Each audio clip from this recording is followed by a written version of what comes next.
Hello everyone, I'm Siddharth Sarin with Perennitas Solutions, and we are going to continue with our presentation on forecasting the next 10 years by assessing Kondratiev waves and the interplay between economics, sociopolitical sentiment, and international affairs.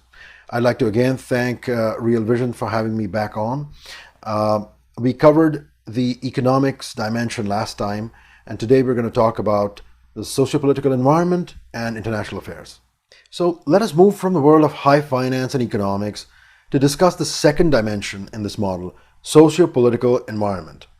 If we compare the current period to the past period of 1929 to 1945, the world at that time saw the rise of a new political ideology between the two world wars, fascism.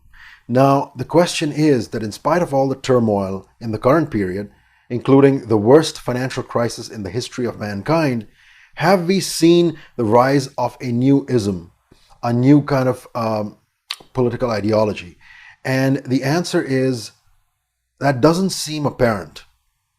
In spite of the fact that there's a lot of polarization in the United States, and we have seen a number of mini revolutions, like the Arab Spring in North Africa and parts of the Middle East, and also the Iranian Green Revolution, which most people have forgotten, I think, but which was fired up by Twitter at that time and was considered to be quite impactful.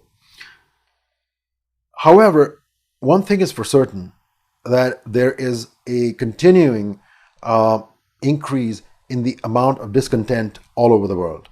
Now, if you observe chart number 14, we addressed wage inequality earlier. Let's look at it again and examine some of the reasons for discontent. So you can see here that the income concentration at the top has risen sharply, and now, and actually specifically before the crash of 2008, was more or less at the same level as it was before the crash of 1929. Since the crash of 2008, this disparity has only continued to increase.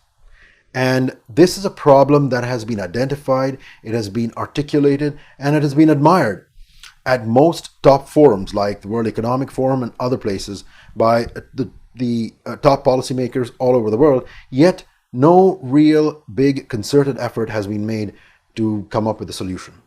Now, chart number 15 further illustrates the point how these patterns are cyclically repeating. Chart 15 shows how income gains since the 1980s have been inordinately higher at the top as compared to those amongst low and middle income households, and how this was especially true immediately before the crash of 2008, and even after it continues to increase.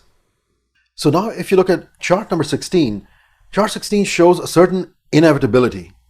If the rich are getting richer and the poor are getting poorer, we see that the number of people on food stamps has been increasing over the past few years. So if you can see in chart 16 how over the years more and more people have taken the help, have had to take the help of the food stamp program in the US. Now consider this. The minimum wage adjusted for inflation is worth $2 less today than it was in 1968. In 2014, nearly 3 million workers, hourly workers in the US, were at or below the federal minimum wage of $7.25. This represents 2.3% of wage earners in the United States. A further 20.6 million workers are near minimum wage, are earning near minimum wage. Is it then surprising that 15% of the US population, about 46.5 million people, are on food stamps? Because, as we mentioned earlier, the current minimum wage, inflation adjusted, is actually lesser than what it was in 1968. So even the minimum wage or near minimum wage isn't enough. So we have seen socio-political turmoil that has ensued over the past few years, in some part because of this. Yet another trend that has picked up pace is that voters in large number of countries have swung to the right and have voted conservative parties into power. If you notice the case of the United Kingdom, Japan, India, both houses of the US Congress and several other countries, conservatives are definitely gaining in power. With the influx of refugees into Europe from the Middle East, it is likely, along with ISIS attacks, it is likely and highly probable that European voters also might turn more nationalistic and may turn towards conservative parties. Now let us consider the US political landscape. Chart number 17 shows the differences along political ideology over a decade. And as you can see, this is the first time in over a decade that there is this level of division between the two sides, two political parties in the US, making bipartisan action a near impossibility. So even though both houses of Congress are a conservative majority at the moment, the interesting question is, could a Democrat change this in 2016? There's a very interesting fact that was published by the Wall Street Journal, and that is there have been 6 occasions in the past century where either major party could have extended its control of the White House to a third term, but it happened only once, when George H.W. Bush won in 1988. Consider that fact in conjunction with what you see on chart number 18, which is that the Democratic share of the presidential vote has seen a downward trend. And so based on historical and statistical trends, it seems like a 50-50 toss-up between the Republicans and Democrats for the presidential election in 2016. So let's sum up this section. We have wage inequality in the West, a crippling debt problem, serious discontent all over the world, a swing towards nationalism or conservatism in many countries, and an unclear US political landscape. Chart number 19 shows the probability of some of the events along the socio-political dimension in the future. Firstly, US politics. It's way too early and very unclear to predict who would win the US presidential election, but it seems pretty clear that whoever is the next president will not be able to move forward with a very liberal agenda. There is more than a medium probability that there would be some action against mass incarceration in the US. There is also likely to be some action in favor of greater gender equality. There is a high probability that there will be legal immigration reform, and a low to medium probability that the minimum wage would go up in the US. But of course, any minimum wage hike would actually be a positive, which is why this is marked in green. Now let's talk about the third dimension in this three-dimensional model, international affairs. So what does the world look like at the moment? Russian and Chinese belligerence, trouble in the Middle East, and problems in Europe. Again, we find a pattern that is roughly similar to the past. I think it's important to remember that no two crises look alike. Maybe the next crisis, and we might well be in the midst of it, is going to look very different because we have been desensitized by the constant daily barrage of cable TV images from around the world. Although we in the US don't feel it directly, but most regional ecosystems in the world, mentioned earlier, have conflicts currently underway, and the impact of that conflict has slowly started to seep into socio-political sentiment. If you observe chart 21, it shows the magnitude of conflicts and the number of states involved in those conflicts currently. And you can see that there's been an upward trend in the number of these states involved in conflicts over the past few years. Chart number 21 shows the number of ongoing conflicts and the onset of conflicts all over the world. And you can see there's also been an upward trend starting about 10 years ago that is more or less a reversal of the downward trend in conflicts that started all the way back from the end of the Cold War up until 10 years ago. Let us now assess the situation in different regions. Firstly, the Middle East. An interesting dynamic is starting to develop in the Middle East. Ever since the end of the First World War, for about a century, the West has always imposed its will on the Middle East. Everything from determining borders of nations we know today as Iraq, Syria, Jordan, Israel and Palestine, all the way to regime change. Yet it is tribal and religious sentiment that are core drivers of identity for people in that region today, especially those countries that I mentioned earlier, and not nationality. So, in short, it wouldn't be that far fetched to make the statement that the West has not been very successful in the Middle East. With the energy equation changed and greater American self reliance for its energy needs, decreasing the need to interfere in this region for anything other than the global war on terror, an interesting new three-way dynamic is likely to emerge. Chances are that one of two scenarios might occur. One, that Iran, Saudi Arabia, and Turkey, the most powerful Shia, Sunni, and moderate Islamic powers in the region, respectively, might step up and intervene to quell the region's turmoil, including the rise of ISIS, which is probably what is needed. Or two, the Shia Sunni strife, including between Saudi Arabia and Iran, is likely to worsen and thus creating more instability in the Middle East. Either ways, what might come out of either scenario is likely to be a redrawing of the current boundaries in the Middle East. Now let's look at the European Union. The EU, the way it's going, is likely to become more fractured over time because essentially what favors one part of Europe harms the other, primarily because of the free trade zone.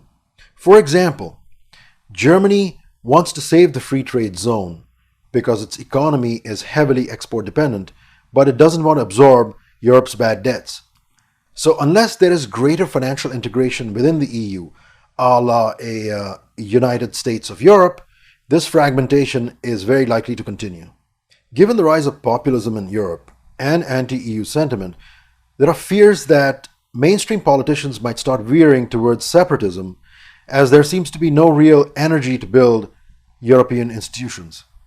Now let's consider the Brexit. Chart number 22 shows that currently the odds are overwhelmingly in favor of most Britons wanting to remain within the European Union. In fact, they are more in favor of remaining within the EU than the odds were against Scottish independence. Now, should the UK leave the EU, it would be a tremendous blow to the European Union, and it would be considerably painful for the UK as well. Now let's look at China. With the slowdown in the Chinese economy, the dissent emanating from the Chinese hinterland might become more of a problem for the government. China may become more belligerent, especially in its dispute with adjoining nations, especially in the South China Sea area, thus prompting more military cooperation between Japan, Pacific Rim nations, and India. Now let's look at Russia. Russia has emerged as a significant and capable regional power. Its annexation of Crimea and aggression in Ukraine has been to project power in that region and beyond in reaction to a perceived encirclement by NATO. With sanctions that are likely to cripple the Russian economy, and even more so with Iranian oil coming online, driving oil prices further down, which is likely to have more of a negative impact on the Russian economy, it is likely that Russia will face a major economic crisis in the years to come. But in spite of all that, in spite of sanctions and everything else, I find it difficult to believe that Russia will tone down its belligerence. In fact, it might actually become more belligerent because it would be a way of rallying people around a cause and taking their minds off of economic problems. Let's look at chart number 23 and summarize everything in this dimension of international affairs with probabilities. There is a high probability that there will be debt problems within the European Union and greater fractures within the Union. There is likely to be a greater push towards US multilateralism. Yes, US multilateralism. A high probability that oil prices will remain low for the near to mid-term. A high likelihood of internal problems and internal instability in China and Russia, thus causing greater belligerence in international affairs by both those nations. A medium to high probability of increased Japanese militarization. A medium to high probability of a partition of Iraq. And a medium to high probability of increased Turkish and Iranian intervention in the Middle East. So now we've come to the end of our journey. A journey that started with the goal of evaluating what the next 10 years might look like by assessing Kondratiev waves, a three-dimensional model that shows the interplay between economics, international affairs, and socio-political sentiment, and the premise that we are living in a period that is very similar to the one between 1929 to 1945. I believe there are two questions that are really important. One, whether the issues facing us today are comparable in severity to similar issues and conditions from the past. And two, whether this time around we will deal with those challenges more maturely than we did last time. The answer to the first question is yes. And the answer to the second question is that there is a high probability that we will act more maturely this time around than we did the last time. Why? Let us look at some of the positives. Even though some of the data might appear as bad as it did the last time around, things have not degenerated to the same level. According to several scholars, we are living in the safest period of human history with greater potential for progress than ever before. Data suggests that we have globally less crime, less poverty, less disease, greater literacy, more interconnectivity than ever before in the history of mankind. Even though the inflammatory headlines might sometimes create a different perception. I understand that the data you've seen so far might have seemed a little dark. So let me take you through a series of charts that really capture the essence of human progress over the past century. Chart number 24 shows the percentage of world's population living in poverty or absolute poverty, extreme poverty. And you can see, especially over the past 100 years, that this number has decreased tremendously. Chart number 25 shows GDP per capita over the past 100 years. So as far as the color scheme is concerned, yellow, orange, and red shows lower end of the GDP per capita spectrum, with light blue and dark blue showing the upper end of the spectrum. And as you can see, in 1913, from 1913 to 2008, how GDP per capita the world over has grown, especially in the OECD nations, but even in Latin America, Africa, and Asian nations. Now, chart number 26 shows the share of undernourished people over the past 25 years. And there also, the darker colors show a greater level of undernourishment, and the regions where there's a high level of undernourishment, with the lighter colors showing better nourishment. And there also you can see that along the dimension of nourishment for the people all over the world, things have improved by leaps and bounds over the past 20 years. Chart number 27 shows life expectancy across the centuries all over the world. So obviously the dark red color shows life expectancy around 20, 25, or 30 years. And as you move towards the greener end of the spectrum, dark green is supposed to represent 80 to 85 years. And you can see how we've improved life expectancy across the world over the past 2 centuries, especially in the past 100 years. Chart number 28 shows rate of violent deaths in non-state as well as state actors over many, many centuries. And if you observe across the centuries, from 1900 to the present period, how minuscule the level of violence and violent death seems as compared to the other years or other centuries. Chart number 29 shows the correlation between education and democracy. And you can see how over the years there's been greater level of education, and that correlates really well to greater freedom being given to people within those nations. Chart number 30 shows a world map of political regimes over the past 25 years. The red areas, or darker red, shows autocratic regimes, and the green and dark green shows greater level of democracy and democratic governments. And there also you can see how over the past 25 years the world has literally, for lack of a better term, gone green or become more democratic.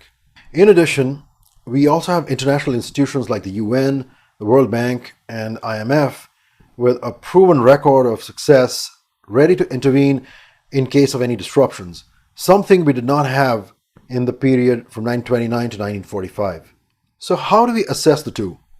All of this amazing progress that we've made in the past few decades, along with the challenges of a Kondraty winter. Being a cautious optimist, I'm going to say that with all these leaps that we have made in the past few decades, we have a better chance of dealing with the worst of these challenges than we ever did in the past.